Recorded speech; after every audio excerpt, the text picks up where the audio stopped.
Hari ini dalam perayaan HUT ke-76 Indonesia tercinta, kita akan pikirkan sebuah tema doa dan harapan untuk Indonesia.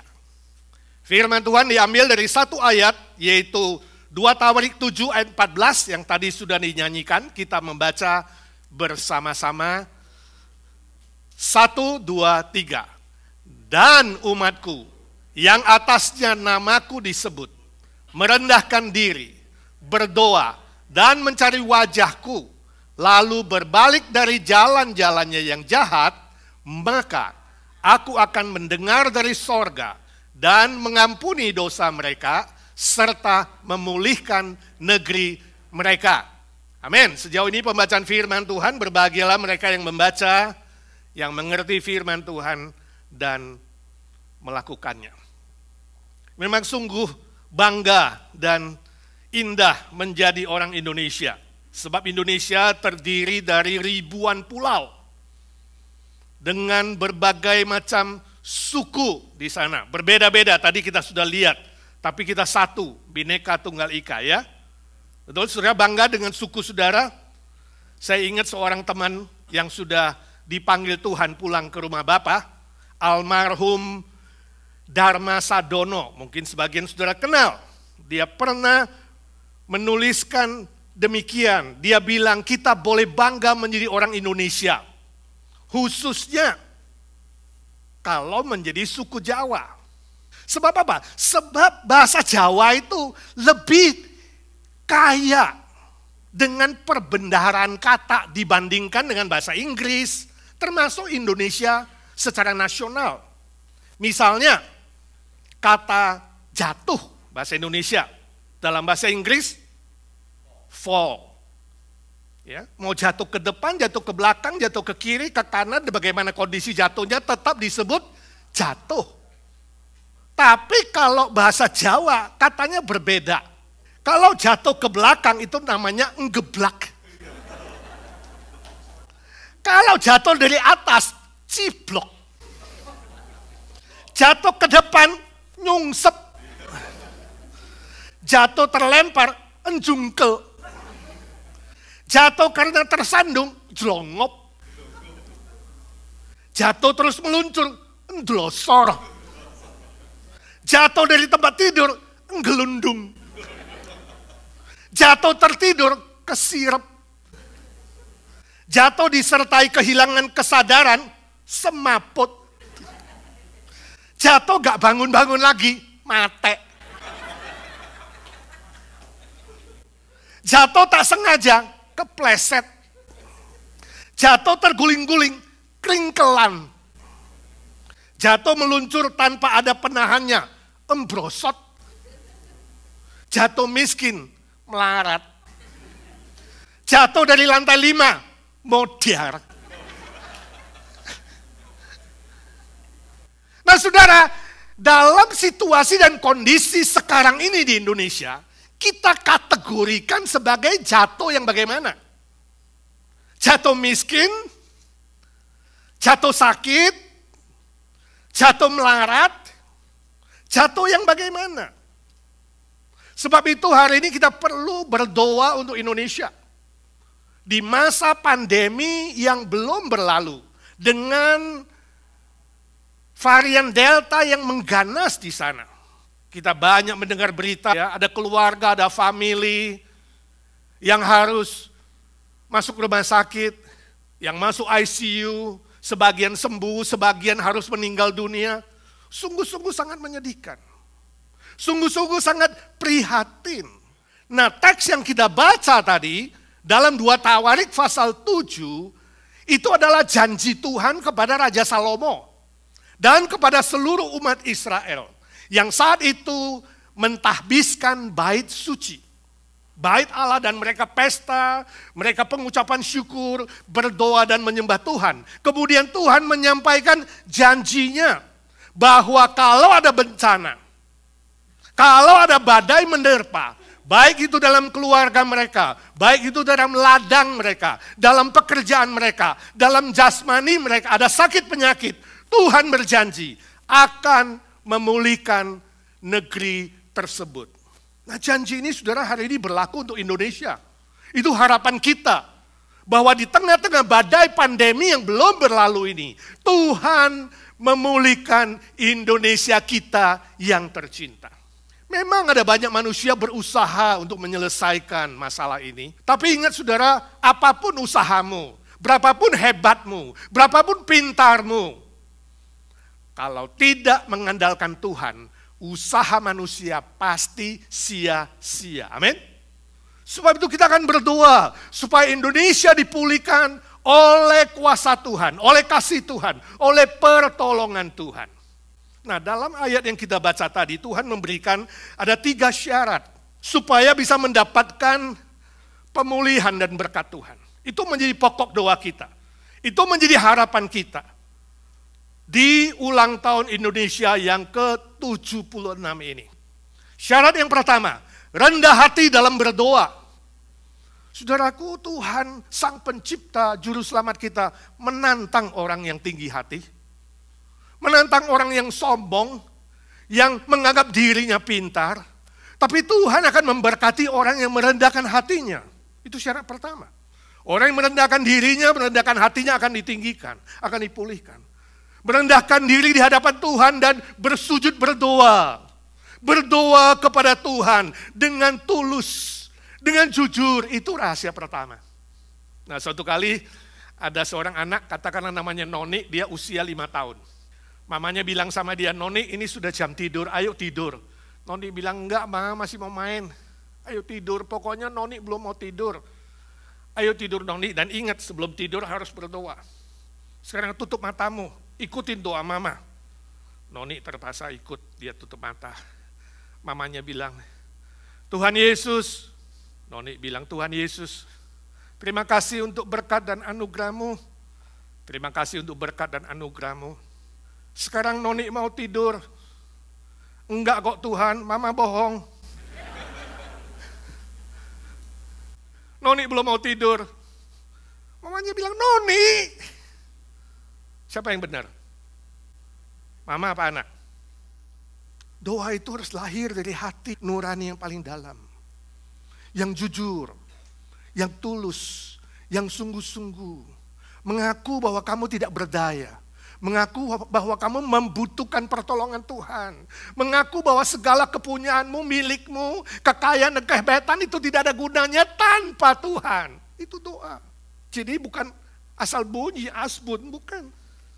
Bukan asal teriak-teriak, bukan. Bukan asal basa-basi atau pura-pura, tidak.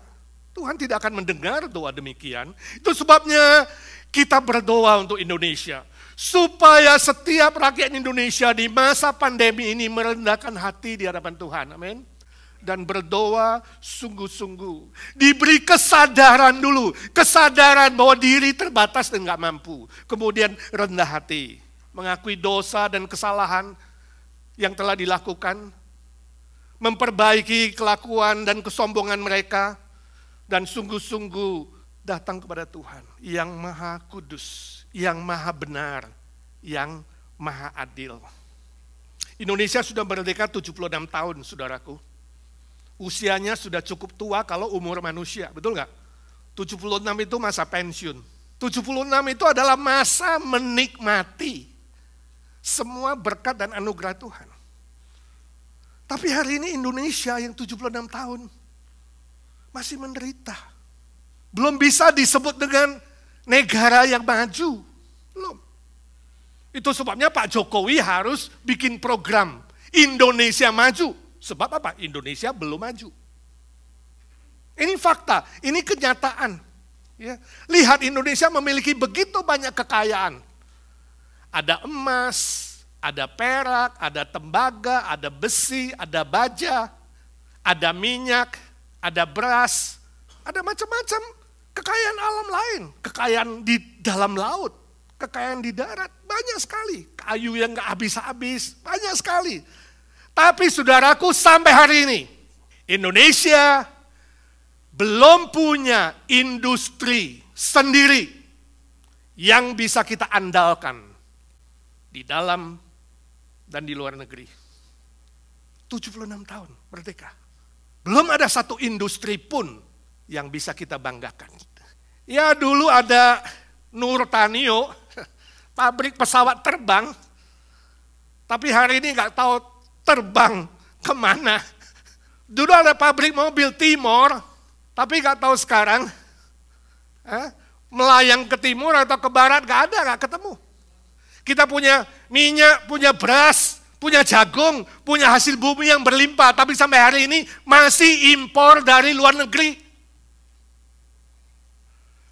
Ironis, buah-buahan berlimpah, tapi impor buah-buahan untuk konsumsi sendiri. Tanaman bunga-bunga berlimpah, tapi sampai hari ini tidak ada satu produk minyak wangi yang bisa kita andalkan dan dipakai oleh ibu-ibu. Ayo ibu-ibu ngaku, pakai minyak wangi mana kamu? Ada di Indonesia? Nggak ada, cuma ada minyak nyong-nyong untuk mayat itu loh. Bukan menghina, tapi ini fakta.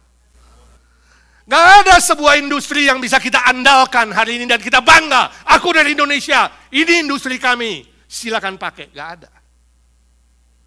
Menyedihkan. Ya, apa sebabnya saudaraku? Apa sebabnya? Kemungkinan sekali jangan-jangan ada oknum-oknum yang masih meninggikan dirinya. Yang masih sok pintar, masih menganggap hebat, masih mementingkan diri sendiri. Dan tidak pernah memikirkan kepentingan rakyat secara menyeluruh. Ya, ditambah dengan hidup gak punya takut akan Tuhan. Seolah-olah gak ada Tuhan. Gak takut. Tuhan gak tahu dibuang kemana, gak perlu Tuhan. Ya, mulut mesti mengatakan, oh Tuhan, tapi prakteknya hidupnya tidak pernah memiliki Tuhan. Oh, kita harus berdoa supaya Tuhan berbelas kasihan terhadap orang-orang sedemikian. Merendahkan dirinya dan berdoa dengan tulus, dengan jujur di hadapan Tuhan.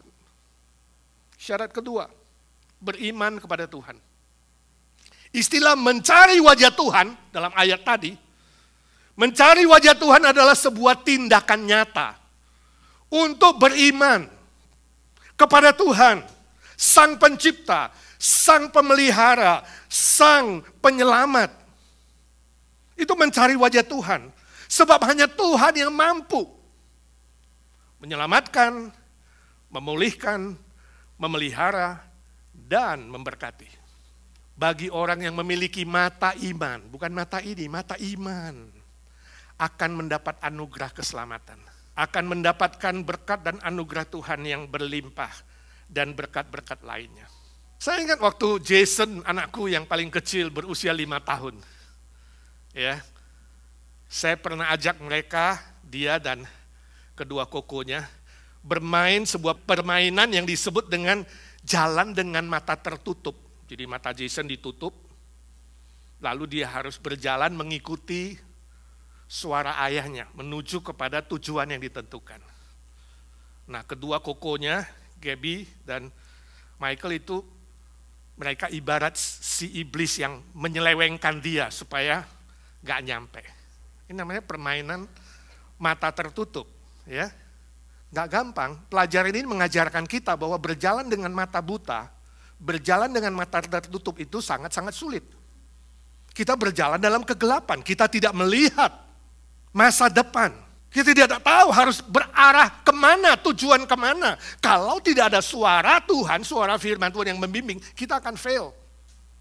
Ya, salah-salah bisa jatuh, bisa tabrak tembok, dan Jason tabrak tembok, kepalanya sempat benjol karena kokonya mengarahkan ke arah yang salah.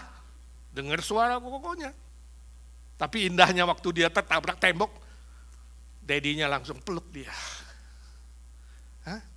Itu indahnya jadi orang Kristen ya, waktu kamu terjatuh, kamu dipeluk, dipelihara. Dan kemudian dia konsentrasi mendengar hanya suara daddy-nya. Dan dia berhasil sampai kepada tujuan. Ini yang disebut dengan permainan mata iman. Mata iman seperti itu, saudaraku. Kita tidak melihat. Kita tidak tahu ada apa di depan. Tapi kita ada firman Tuhan. Kita bisa fokus memegang firman Tuhan yang berbicara kepada kita. Yang memimpin kita. Roh Kudus yang menuntun kita. Dan kita bisa sampai kepada tujuan dengan selamat dan sukses. Indonesia membutuhkan itu, saudaraku. Kita perlu berdoa untuk Indonesia, supaya orang-orang Indonesia memiliki mata iman. Bersandar kepada Tuhan, percaya kepada Tuhan Yesus. Jalan satu-satunya adalah beriman kepada Tuhan yang menyelamatkan. Berapapun kau kaya, berapapun kau hebat dan pintar, ingat, tidak bisa membeli nyawamu sendiri. Itu yang terjadi sekarang di Indonesia. Tahu-tahu kita dengar si A meninggal, si B meninggal, si C meninggal, juga bisa beli. Walaupun duitnya banyak. Berapapun hebatnya engkau, kayamu dan pintarmu, tidak bisa ditukar dengan nyawa saudara. Tidak bisa ditukar dengan berkat dan anugerah Tuhan. Harus datang beriman kepada Tuhan, Sang Pencipta itu, yang memperkenalkan dirinya sebagai Yesus Kristus yang turun ke dunia ini, inkarnasi. Dan dia mati di atas kayu salib, menyelamatkan setiap manusia berdosa. Barang siapa yang percaya kepadanya, dia pasti diselamatkan, dia pasti dipelihara, dia pasti diberkati, dan buktinya adalah Yesus Kristus bangkit dari kematian. 40 hari kemudian, dia naik ke sorga. Hei saudara-saudaraku, orang-orang Indonesia, jika engkau belum memiliki keselamatan yang pasti, dari hati saya yang paling rendah berkata, terimalah Tuhan Yesus menjadi Tuhan dan Juru Selamatmu. Beriman kepadanya, engkau pasti diselamatkan. Pasti, bukan mudah-mudahan, bukan insya Allah, bukan. Pasti diselamatkan, diberkati, dan saudara akan dipulihkan. Indonesia membutuhkan mata iman sedemikian. Amin. Kita harus berdoa untuk Indonesia. Orang-orang yang sudah percaya, orang-orang Kristen, mari kita berdoa untuk Indonesia, supaya lebih banyak orang beriman kepada Tuhan Yesus di tengah-tengah badai pandemi yang belum berlalu. Saya rindu orang Kristen itu punya kesaksian yang baik, punya perbuatan yang baik. Bukan hanya bisa berbicara soal Yesus Kristus dari mulutnya, Injil berbicara, Injil kata-kata yang disebut dengan verbal gospel, tetapi juga Injil dengan perbuatan baik, non-verbal gospel. Sehingga orang-orang lain yang belum mengenal Tuhan Yesus, mereka tergerak dan mereka kagum, kemudian mereka bisa percaya kepada Tuhan. Saya membaca sebuah surat dari seorang Muslim yang berterima kasih kepada Pak Ahok, mantan Gubernur DKI. Demikian isinya. Selamat sore Bapak, kami sekeluarga mengucapkan terima kasih atas bantuan Bapak dalam penyelesaian rumah dinas dari ibu kami yang tinggal di rumah itu. Akhirnya terselesaikan. Semoga Bapak beserta keluarga selalu diberi kesehatan dan selalu dalam lindungan Allah. Ini sebuah kesaksian contoh. Ini non-verbal gospel. Tapi Pak Ahok tidak klaim itu dia hebat atau dia pinter. Enggak. Dia bilang, Lause, Tuhan yang memberi saya hikmat untuk bisa memperjuangkan dan minta pengadilan menyelesaikan, sebab rumah dinas ini menjadi masalah berlarut-larut sudah lama.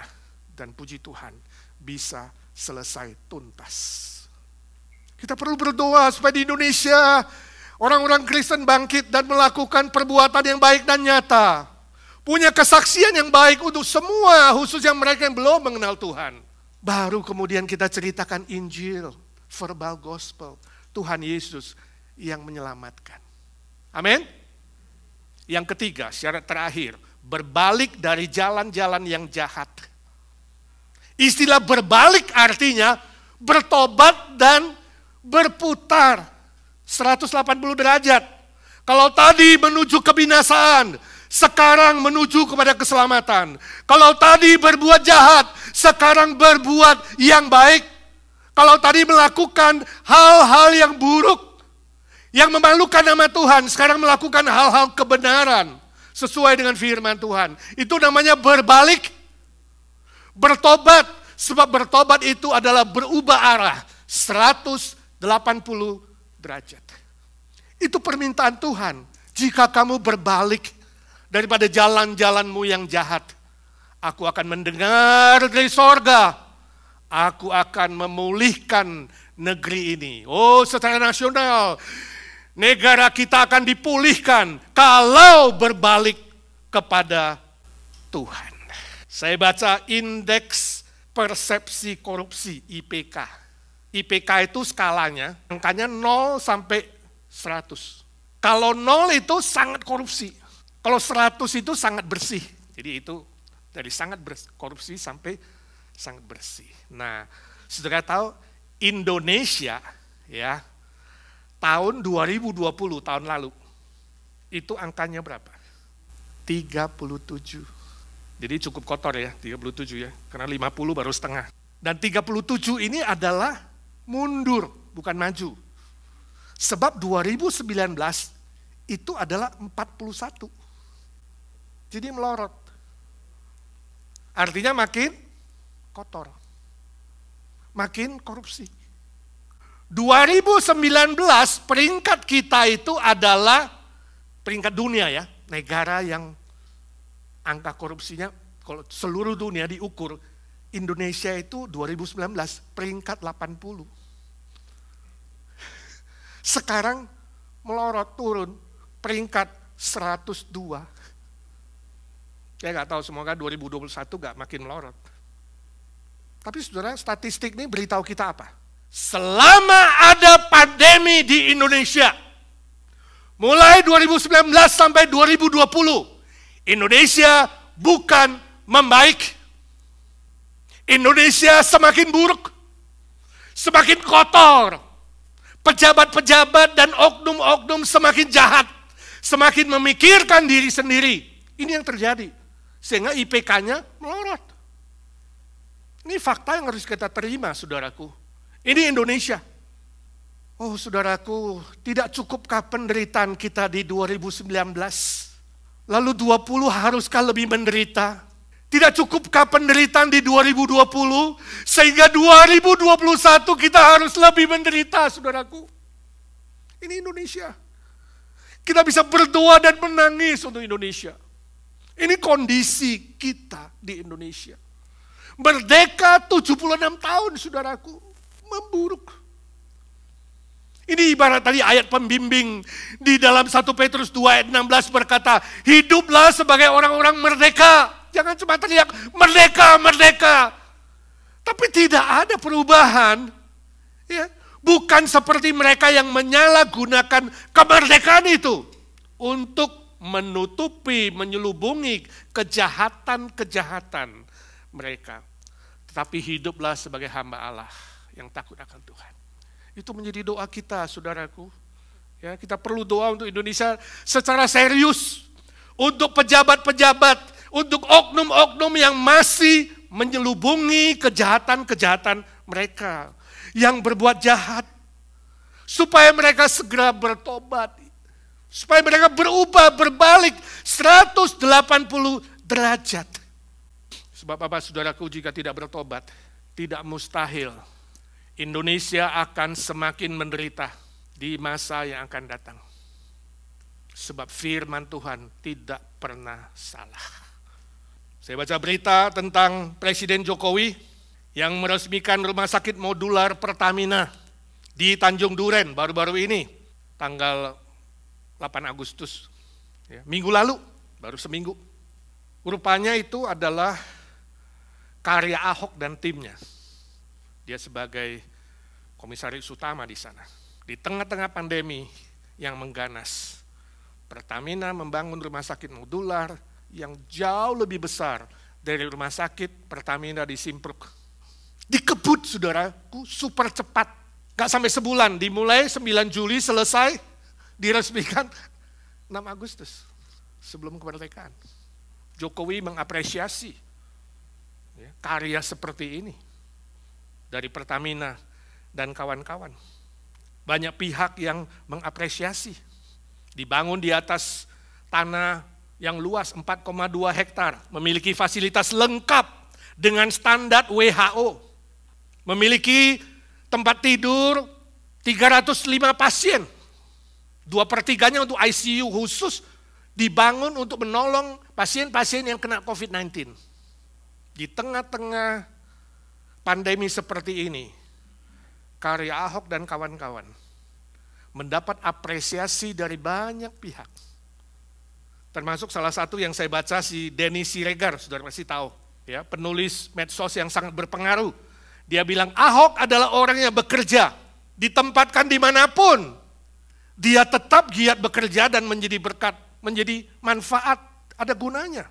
Kemudian dengan sindiran halus kepada gubernur DKI, dia bilang, tidak cuma mengunjungi kuburan dan bermain-main kata saja.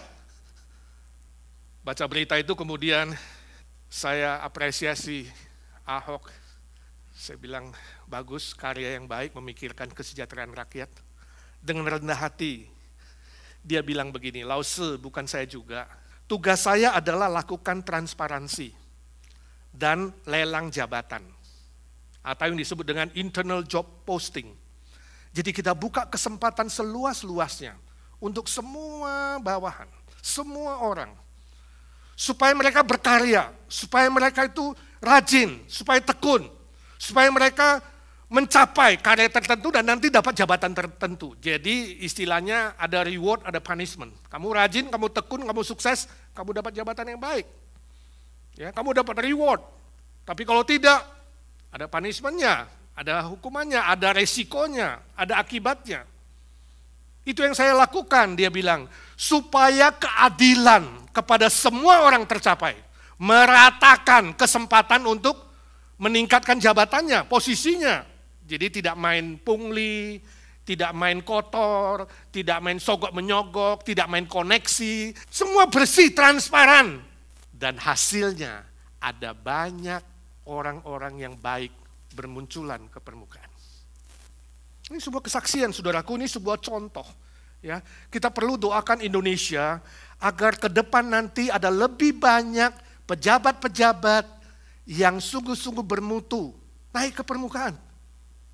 Melakukan hal yang baik, melakukan hal yang benar, melakukan keadilan, dan sungguh-sungguh bisa membangun Indonesia bersama-sama. Kasihan kan kalau cuma Pak Jokowi dan segelintir manusia saja yang rajin, yang tekun, yang berjuang, yang bersih, yang melakukan yang terbaik dan benar untuk seluruh rakyat Indonesia. Kasihan, kita perlu lebih banyak pejabat-pejabat yang bangkit, yang memikirkan kesejahteraan rakyat keseluruhan. Itu sila kita yang kelima, bukan? Kesejahteraan sosial bagi seluruh rakyat Indonesia. 76 tahun belum tercapai. Kita perlu berdoa supaya Indonesia dipulihkan. Menjadi negara yang sehat, menjadi negara yang maju, menjadi negara yang sukses untuk kemuliaan Bapa yang di sorga. Amin. Mari kita berdoa. Saya mohon kita bangkit berdiri, kita angkat tangan kepada Tuhan. Kita berdoa untuk Indonesia. Pikirkan Indonesia. Bapa kami yang di sorga, Kau pencipta langit dan bumi, yang menyatakan diri dalam nama Tuhan Yesus Kristus.